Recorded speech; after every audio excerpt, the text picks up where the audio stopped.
Bonjour à toutes et à tous, je suis ravi de vous retrouver pour un nouveau numéro du Rendez-vous de l'info. Depuis plusieurs semaines, la CPAM des Ardennes participe au programme SATRAC qui signifie sensibilisation et action transfrontalière pour une réduction de la consommation de l'alcool au quotidien. Les précisions dans quelques instants avec notre invité. On vous donnera également les 5 informations à retenir sur l'attractivité du Grand Reims, mais tout de suite, voici un résumé complet de l'actualité.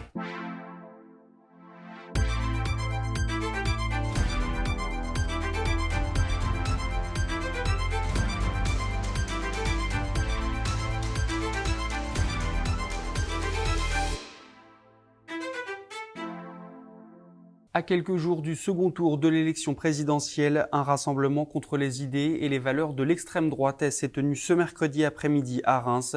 Plusieurs associations et collectifs étaient présents. La semaine dernière, une mobilisation semblable avait eu lieu place Museux à l'initiative d'étudiants de Sciences Po. Y a-t-il un pyromane dans la vallée de la Meuse? Ces dernières heures, les pompiers sont intervenus à deux villes, Joigny-sur-Meuse et Boigny-sur-Meuse, afin d'éteindre des incendies de forêt. Heureusement, ils n'ont eu aucune conséquence sur la population. Et puis un autre incendie, cette fois à Avant-les-Marcilles dans l'Aube. Une maison a été complètement détruite par un feu dans la nuit de mardi à mercredi. Une personne a été blessée. La famille qui vivait sur place a dû être relogée.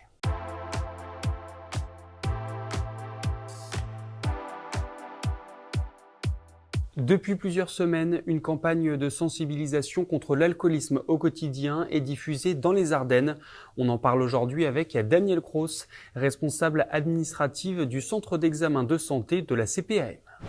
Danielle Cross, bonjour. Merci de nous accorder ces quelques minutes. Est-ce que vous pourriez tout d'abord nous présenter cette campagne? Oui, bonjour. Donc, campagne transfrontalière de part et d'autre de la frontière, France-Belgique, qui va sensibiliser le grand public sur notre consommation de boissons alcoolisées au quotidien ou occasionnellement d'ailleurs, hein. Mais pour bien mettre l'accent sur les problématiques de santé qui peuvent découler d'une consommation un petit peu excessive. Donc la campagne de communication, le slogan est après 2 verres, c'est non merci, puisqu'en fait, les recommandations pour notre propre santé, c'est pas plus de 2 verres par jour et encore pas tous les jours, maximum 10 verres de boissons alcoolisées sur la semaine. Alors, il n'y a évidemment pas de profil type, mais est-ce que vous pourriez nous dire qui est-ce qui consomme le plus? Est-ce que ce sont les hommes, les femmes, les personnes âgées, les jeunes? Vous avez un profil type ou pas du tout? Non, on n'a pas de profil type. C'est vrai que les hommes consomment un petit peu plus que les femmes. On ne cible pas forcément les jeunes parce que les jeunes, il ne va pas y avoir la même alcoolisation en fonction de notre personne, si on est un homme ou une femme, ou en fonction de notre tranche d'âge. En fait, chez les jeunes, ça peut être une alcoolisation un petit peu forte, pas tous les jours, mais très conséquente, un week-end, un jour de fête. Alors que plus la population avance en âge, et plus ça peut être une consommation qui va s'installer un petit peu tous les jours en fait, et encore une fois insidieusement. Est-ce qu'il va y avoir des actions sur le terrain pour sensibiliser eh bien, les consommateurs d'alcool? Oui, bien sûr, les grosses actions de terrain vont s'axer sur des publics cibles que l'on va retrouver en entreprise, en fait, des salariés d'entreprise. Et donc, différentes animations vont être proposées aux entreprises, que ce soit en France ou en Belgique.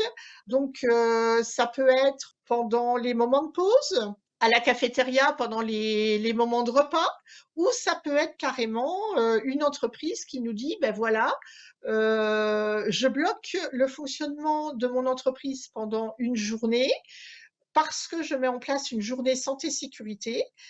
Tous les salariés vont être du coup participants à cette journée et nous, on va s'intégrer dans cette journée en plus de tout ce qui est proposé au niveau sécurité du travail, etc. quoi. Ce sera aussi une campagne radio et télévision? Oui, tout à fait. Donc tous les axes possibles. Donc des spots radio, des spots audio, des spots TV, des campagnes d'affichage. Donc sur les Ardennes, par exemple, sur les affichages sur les bus.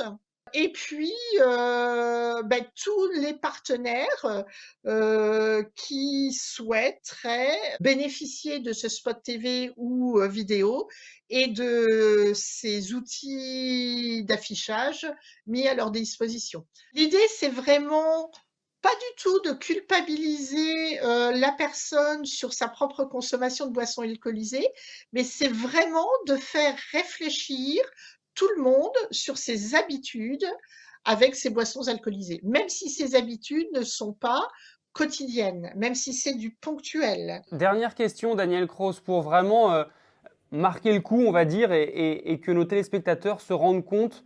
Est-ce que vous auriez un chiffre à nous donner sur la consommation d'alcool des Français, des Belges ou même des Européens? Alors là, oui, j'en ai quelques-uns en tête. La consommation européenne par habitant d'alcool pur est de un peu plus de 9 litres par an.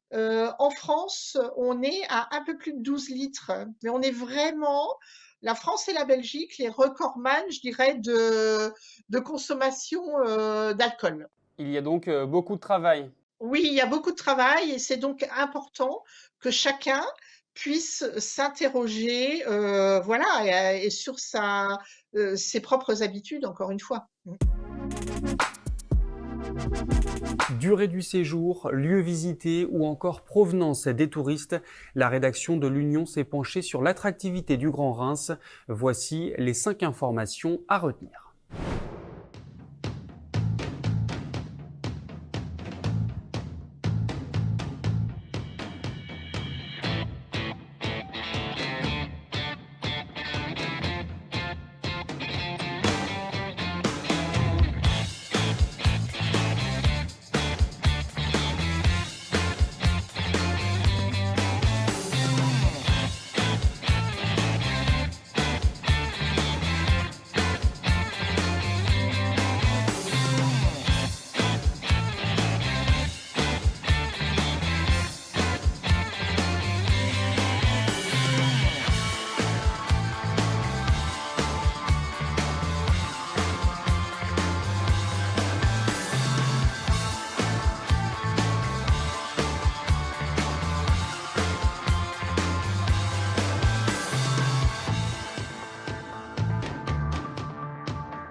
C'est la fin de cette édition. Juste avant de se quitter, je vous propose d'écouter Marie-Pascale qui nous explique les raisons pour lesquelles elle ira voter ce dimanche. De mon côté, je vous retrouve ce jeudi à partir de 18h pour un nouveau numéro du Rendez-vous de l'info. Oui, je vais voter, bien sûr, ça me paraît une évidence d'aller voter. C'est un droit, c'est un devoir aussi de citoyen de devoir aller voter. Il y a des gens qui se sont battus pour qu'on ait le droit de vote. On doit voter. Et voter, c'est une manière de participer à l'élection, participer au choix, participer à ce qui va être fait aussi, une manière de dire moi je veux que la France se dirige dans telle ou telle direction, même si ma voix n'est qu'une petite voix, c'est une voix qui compte.